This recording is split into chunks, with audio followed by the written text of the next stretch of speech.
اور مسئلہ پوچھیں صلاۃ التسبیح سے متعلق۔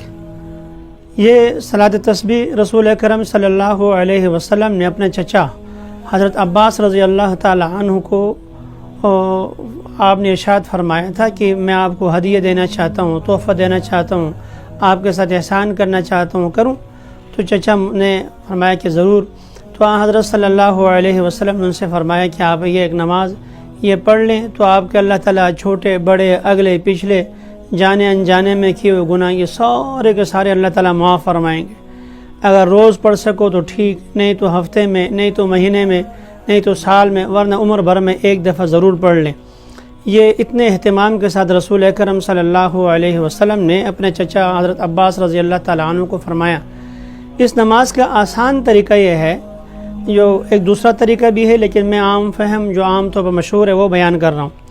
4 رکعت نفل کی نیت باندھی جائے اور اس میں پہلی رکعت میں سبحانک اللہم پڑھنے کے بعد تسبیح سبحان اللہ والحمد للہ ولا الہ الا اللہ واللہ اکبر یہاں تک اس کو 15 دفعہ پڑھیں۔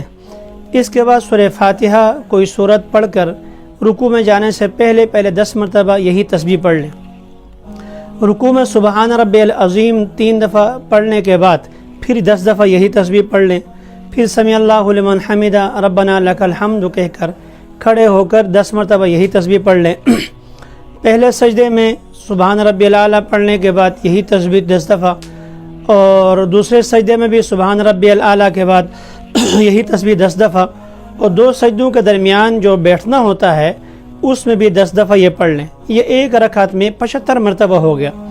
اور دوسری رکعت میں جب آپ کھڑے ہوں گے تو قرات شروع کرنے سے پہلے سورہ فاتحہ سے پہلے 15 دفعہ پڑھ لیں، پھر سورہ فاتحہ سورت ملا کر رکوع میں جانے سے پہلے 10 دفعہ یوں ترتیب سے مکمل کر لیں۔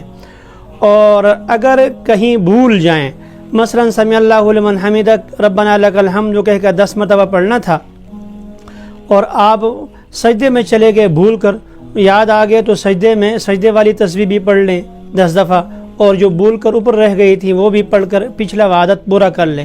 یوں پورا کر لیں تو یہ صلاۃ تسبیح کہلاتی ہے، بڑی فضیلت ہے۔ ایک مسئلہ اور بھی یاد رکھیں، صلاۃ تسبیح میں اگر کوئی بھول جائے اور سجدہ سہو کر لے تو سجدہ سہو میں یہ تسبیحات نہیں پڑھی جاتی۔ یہ کل 4 رکعت میں یہ 300 تسبیحات ہیں، وہ یوں ہی پوری ہو جاتی ہیں، تو سجدہ سہو کے رکعات میں یہ نہیں کہی جاتی۔ اور ایک اور بات صلاۃ تسبیح سے متعلق، بعض خواتین گھروں میں جماعت سے نماز پڑھتی ہیں یا بعض مرد جماعت کے ساتھ یہ صلاۃ تسبیح پڑھتے ہیں، یہ نفل نماز ہے، اور نفل نماز میں یوں جمع کر کے نفل کی جماعت کرنا یہ ٹھیک نہیں۔